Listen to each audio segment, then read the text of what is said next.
À la venue de la nuit, nos 4 aventuriers se posaient au milieu de la forêt.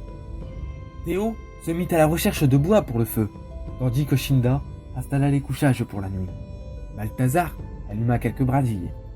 Grunlec amena la grosse marmite au-dessus du feu fraîchement allumé. Mais toute cette organisation fut coupée par Théo, courant dans les bois sombres avec une silhouette dessinée sur son dos. Balthazar se demanda qu'est-ce qui se passe, criant « Qu'y a-t-il, Théo ?» Théo arriva près du feu et posa la silhouette sur l'un des couchages. Cette silhouette était une femme, enfin une elfe des forêts. Malgré les soins de Théo, la fièvre de l'elfe persista. « Bob, surveille-la, je vais faire une ronde. Peut-être que la chose qui lui a fait ça n'est pas loin d'ici !» s'exclama Théo.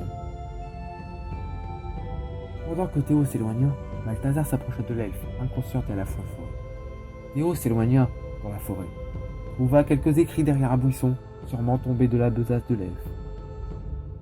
Les écrits n'étant pas écrits en la langue commune du royaume, Théo décida de les rapporter au campement. Lorsque Théo arriva sur le campement, il vit ses compagnons. Balthazar dénudant l'elfe afin de l'inspecter. Grunlec préparant une tisane pour leur invitée souffrante, et Shinda éplucha les moindres objets de la besace de l'elfe. Shinda trouva une petite épée simple, mais du moins avec des signes de la nature. L'elfe attrapa la main de Shinda, qui lui-même prit sa main de façon bienveillante. Grunlec demanda alors « Bob, as-tu une idée de qu'est-ce qui a bien pu lui arriver ?» Balthazar expliqua à tout le groupe que selon lui cette elfe est une druidesse et que son mal est de nature magique. Malheureusement, rien sur le campement ne pouvait soigner de son mal. La druidesse sortit de sa crise d'euphorie après quelques gorgées de la tisane de Grunlec. Balthazar s'approcha de Théo afin de regarder les écrits trouvés dans les bois.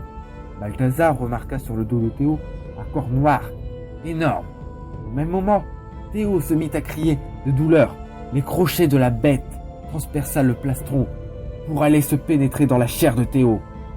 Celui-ci poussa un dernier cri de douleur et cria à Balthazar « Retire-moi ça !»